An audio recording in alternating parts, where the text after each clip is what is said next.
Good morning friends. स्वागत है आपका आपके अपने YouTube channel study with Ravi पर। इस वीडियो में मैं आपके लिए आज की द हिंदू एडिटोरियल वोकैबुलरी लेके आया हूं। तो चलिए शुरू करते हैं। डॉक्यूमेंट की पीडीएफ के लिए आप मुझसे टेलीग्राम ग्रुप पर जुड़ सकते हैं। टेलीग्राम ग्रुप का नाम है स्टडी विद रवि ठाकुर। तो डॉक्यूमेंट का पीडीएफ आपको टेलीग्राम ग्रुप पर मिल जाएगा। चलिए शुरू करते हैं वोकैबुलरी। आज की वोकैबुलरी का पहला वर्ड है रिट्रीट। रिट्रीट यहाँ पे वर्ब की तरह यूज हुआ है। इसका मतलब होता है पीछे हटना, किसी अपनी कही गई बात से पीछे हटना, या युद्ध की सेंस में यूज करें तो मैदान छोड़ना, या एक और मतलब होता है एकांत स्थान, तो उसको बोला जाता है रिट्रीट। अगला शब्द है रेटोरिक। रेटोरिक यहाँ पे एडजेक्टिव की तरह यूज हुआ है। इसका मतलब होता है लोगों को प्रभावित करने के लिए कुछ बोलने या कुछ लिखने की कला, उसको बोला जाएगा वाक्पटुता या वाक चातुर्य।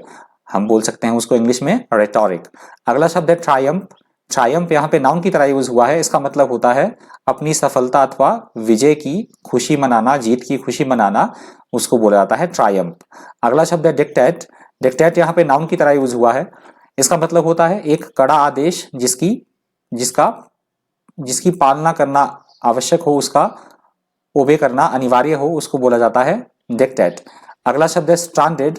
स्ट्रांडेड यहाँ पे एडजेक्टिव की तरह यूज हुआ है। इसका मतलब होता है किसी जगह पर अथवा किसी मुश्किल में फंसे होना, लोगों का किसी एक जगह पे फंसे होना या फिर किसी प्रॉब्लम में फंसे होना, उसको बोला जाता है स्ट्रांडेड। अगला शब्द है अमिडस्ट। ये शब्द यहाँ पे प्रीपोजिशन की तरह काम कर रहा है। इसका मतलब होता है किसी बात या घटना के बीच में कोई बात होना या कोई घटना होना, हम बोल सकते हैं मध्य में होना, उसको बोला जाएगा अमिडस्ट। अगला शब्द है सागाज। सागाज यहाँ पे नाउन की तरह यूज हुआ है। इसका मतलब होता है एक बहुत लंबी कहानी होना या फिर घटनाओं की एक लंबी श्रृंखला होना, क्रमबद्ध तरीके से पहले एक घटना हो उसके बाद दूसरी घटना हो, उसी तरह से चलता रहे, उसको बोला जाता है सागाज। अगला शब्द है बैकलैश।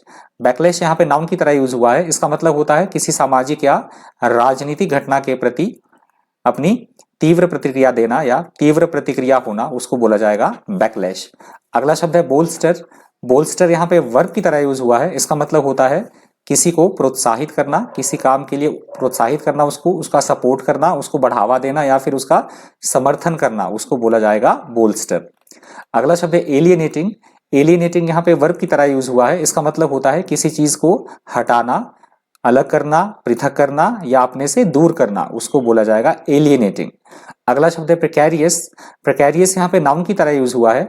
इसका मतलब होता है ऐसी कोई स्थिति जो बहुत ज्यादा खतरनाक हो, असुरक्षित हो या जोखिम भरी हो, या ऐसा कोई काम जो बहुत ज्यादा खतरनाक हो, असुरक्षित या जोखिम भरा हो, उसको बोला जाएगा प्रिकैरियस। अगला शब्द है सकर।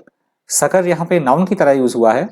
इसका मतलब होता है किसी की सहायता करना या उसको राहत पहुंचाना, किसी व्यक्ति की सहायता करना जो मुसीबत में फंसा हुआ हो, उसकी सहायता करना, उसको राहत पहुंचाना, उसको बोला जाएगा सकर। अगला शब्द है पैरिक विक्ट्री।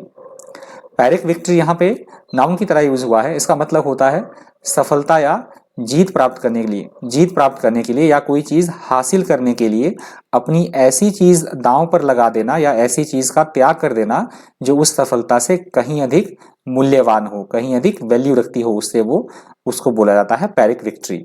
अगला शब्द है सक्सेशन। सक्सेशन यहाँ पे नाउन की तरह यूज हुआ है। इसका मतलब होता है चीजों या घटनाओं का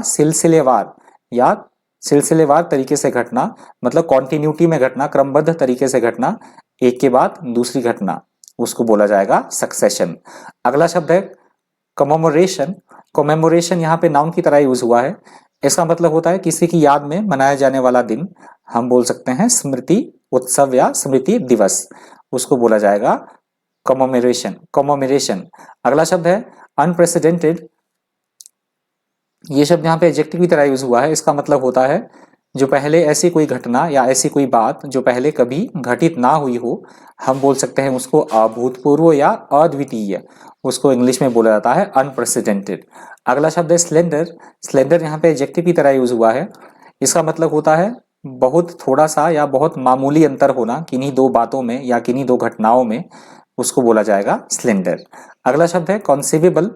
कॉन्सेवेबल यहाँ पे एडजेक्टिव की तरह यूज हुआ है। इसका मतलब होता है ऐसा कोई काम या बात जिसके बारे में सोचा जा सके, हम बोल सकते हैं कल्पनीय, जिसके बारे में हम कल्पना कर सके, कल्पनीय, या फिर जिसके बारे में विश्वास हो सके कि ऐसा हो सकता है, उसको बोला जाएगा कॉन्सेवेबल।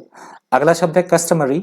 कस्टमरी यहाँ पे एडजेक्टिव की तरह यूज हुआ है। इसका मतलब होता है प्रथा के अनुसार कोई चीज होना, रूढ़िवादिता होना उसमें, या फिर रिवाज, रीति रिवाज के अनुसार कुछ होना, उसको बोला जाता है कस्टमरी।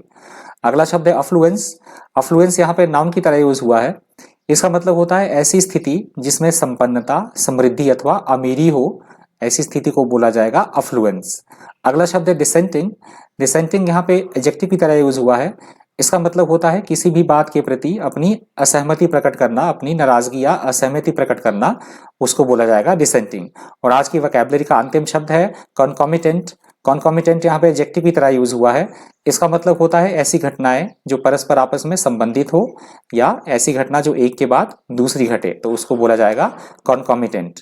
तो ये आज की वोकैबुलरी का अंतिम शब्द था। आप मेरे चैनल पे नए हैं तो प्लीज़ चैनल को सब्सक्राइब कर दीजिएगा। आपको वीडियो हेल्पफुल लगी हो, इन्फॉर्मेटिव लगी हो, कुछ आपने वीडियो से सीखा हो, तो वीडियो को ज़्यादा से ज़्यादा लाइक कीजिएगा और शेयर कर दीजिएगा। तो आज की वोकैबुलरी इतनी ही थी। Thank you, thanks for watching.